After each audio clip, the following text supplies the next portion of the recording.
Hello and welcome back to I Create For You. My name's Lori, and if you're a first timer here, welcome. And if you're not, welcome back. I'm not going to be going out and about town today, but hopefully by Friday's video will be a venture out into the town of Hamburg and to some place spooky.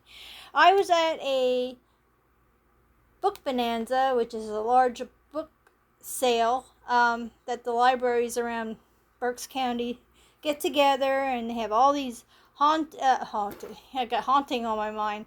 They have all these books that were donated, and then they sell them to help. It's like a fundraiser for them, so they can do little things for the communities out of the funds that they raise at their fundraisers.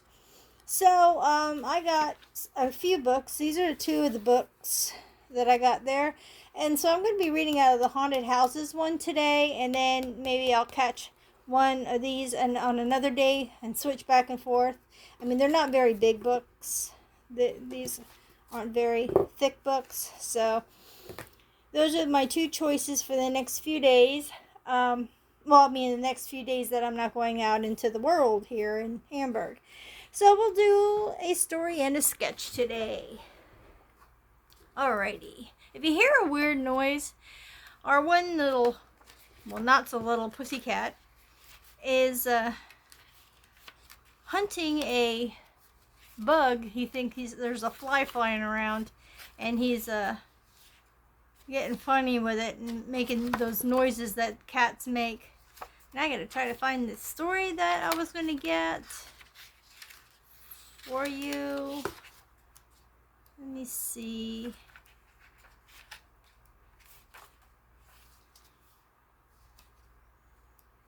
Alrighty. Goes to my house. Let me look in the front. Maybe that will help me find it. There we go. Number 27. And I'm not even going to use a reference photo today. I'm going to live on the edge and actually try to sketch it from what I think it would look like. Sometimes I use reference photos. Alrighty, let's get to it. The strange presence in the southwest bedroom. These are true stories, by the way. Can a house be haunted even before it is built? In 1893, Jimmy Jensen began to build a farmhouse for his family on a hilltop near Albert Lea, a small town in southern Minnesota. A log cabin had once stood on the site, but the entire time Jimmy worked on the house, he felt uneasy. Something was wrong in the area of the southwest bedroom.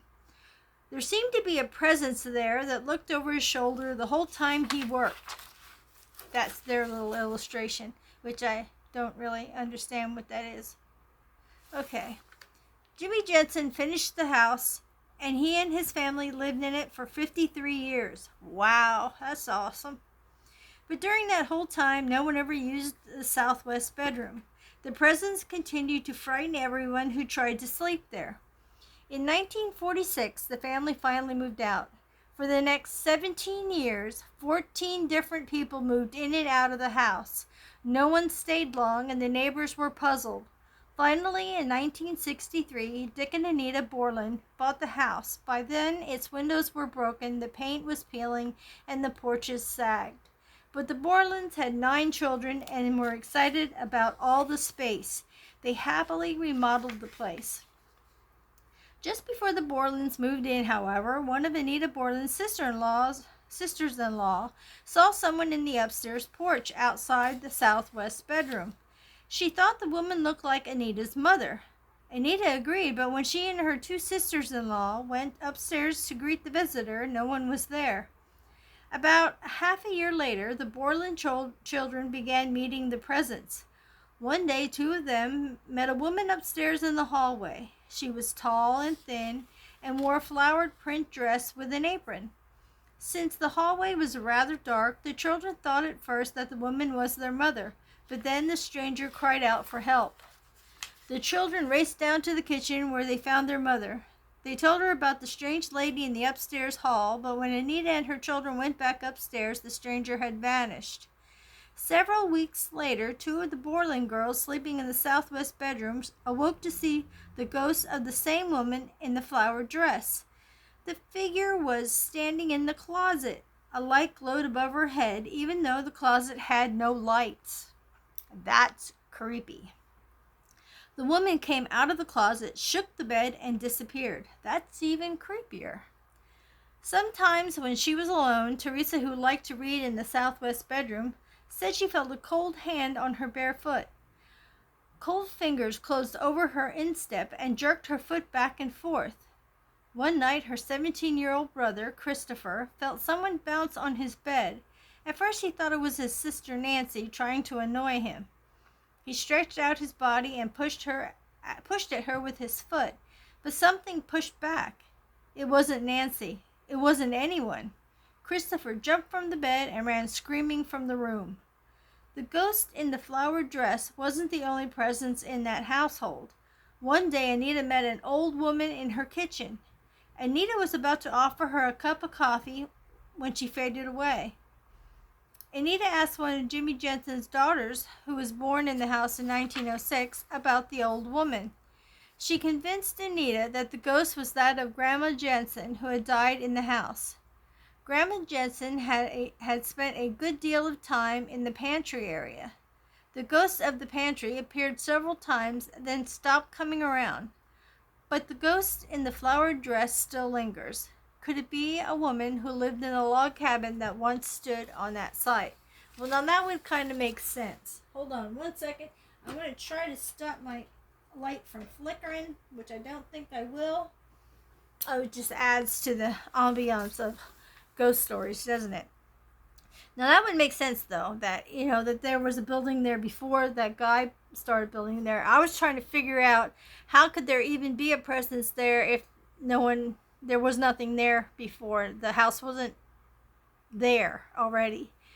But now that they said there was a cabin that once stood on that site, now it makes sense. So let's see what I can do here. I'm going to try to do the woman in the closet, if I can. We'll see how this turns out.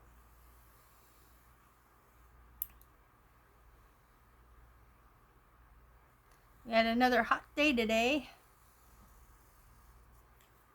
Didn't spend too much time outside today. I'm still like a little leery of going in the yard because of that stinking whatever it is that stung me. I actually found out that there are 3 stinger spots in the one spot on my arm, and it still hasn't, that red mark still hasn't gone away. It itches now and then, but it's not really bothering me. It just looks bad. Alright, okay, here's the closet. And they said that like there was a light that kind of shone down on her. So we'll just get something up here. A little bit. Oh, good Lord. Stash, you have to get down, buddy. He's walking along our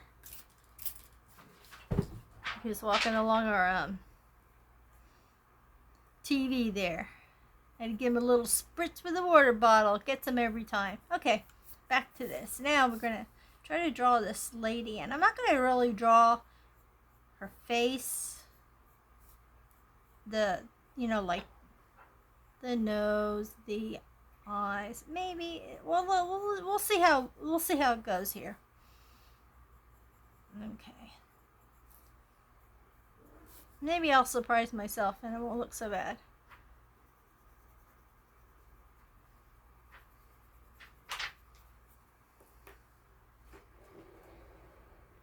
Hold on one moment. Okay, I'm back. Now, I'm going to guess, okay, so if it is an older lady that they're seeing, I'm going to try to make it that she's... Do I have you guys down? Yep. I'm going to give her a hair bun. Just because I would think back then that's some kind of hair do that they would have back then.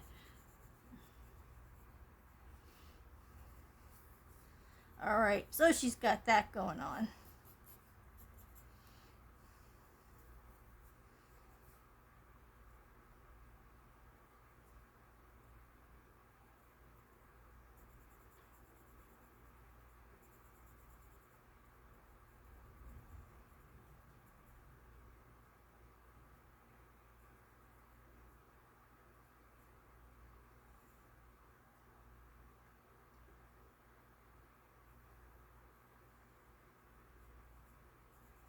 I'm gonna make her look creepy.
Yeah, it looked like she had an apron on, so we'll just give her kind of an apron. And then this is the top. And then we'll just have the apron go here. And then she'll have to have pockets in her apron. And this is her dress here. And her dress had flowers on it.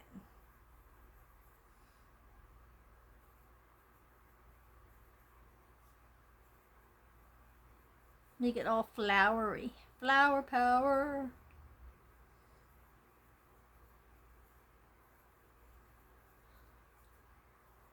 She looks like those Day of the Dead skull people. That's what she reminds me of. Okay. So this is the end of her apron. And we'll just like make it go out around here a little bit. So it's not uniform with her dress, so it doesn't look like it's part of the dress. And that's what I'm going to put here. I'm going to be a little funny. She's wearing an apron, so I'm going to put Kiss the Cook on there. What do you think of that? And since she's been around a while, I'm going to make her dress a little raggedy down here at the bottom.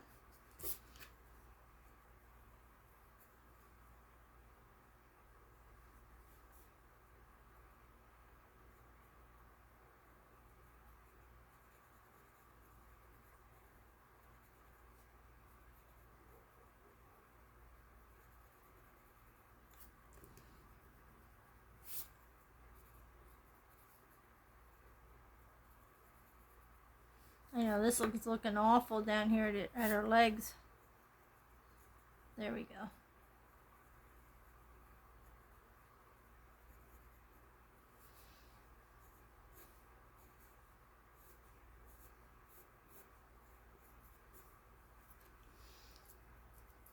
Yes, she's a scary looking chick, but you know, she's been around for how many years now, haunting this place, so I don't think she's going to be looking too good. But I'll make her smile.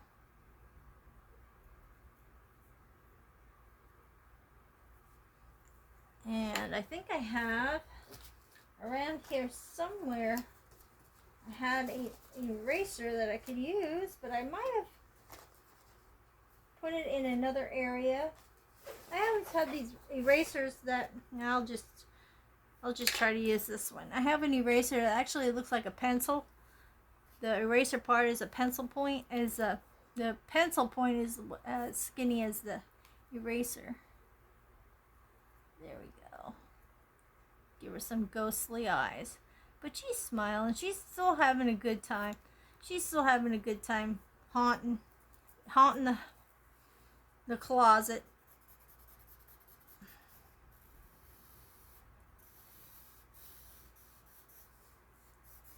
My goodness. I don't know. I don't know how I don't know why this one hasn't passed on yet. Something must have, I always think to myself, if something would happen like that in a place that I lived in, that I would feel like I needed to investigate. Like, go to the local historical society and see if you can find anything about who lived in the house, if there anything happened. I'd want to know. I really would want to know what I'm dealing with. I mean, of course you see her, but I would like to see her, what she was like, or if they have anything saying why she passed, how she passed, how old was she. I don't know. I just want to know those things. I'm weird like that. So there's our little creepy little. Just look at those eyes. Look at those eyes. But you gotta kiss the cook on her apron. Well, I hope you enjoyed the little story that I had for you today. I know I didn't want you to go without, so that's why I decided I was going to break out one of the books that I got and let you in on a little story. Thank you so much for stopping by today, and don't forget to stop by for Whatever Wednesday. Stay happy, stay healthy, stay creative, stay colorful, stay creepy, and stay true to yourself. Stay kind. Like I said before, it matters that if you and it's free to be kind to somebody, and you can make their day. And I'm pretty sure it would make your day too, making somebody feel good. Give it a try. And on that note, I will see you guys in the next video. Like, subscribe, and if you haven't already, please subscribe. But if you have, thanks so much. Bye-bye for now.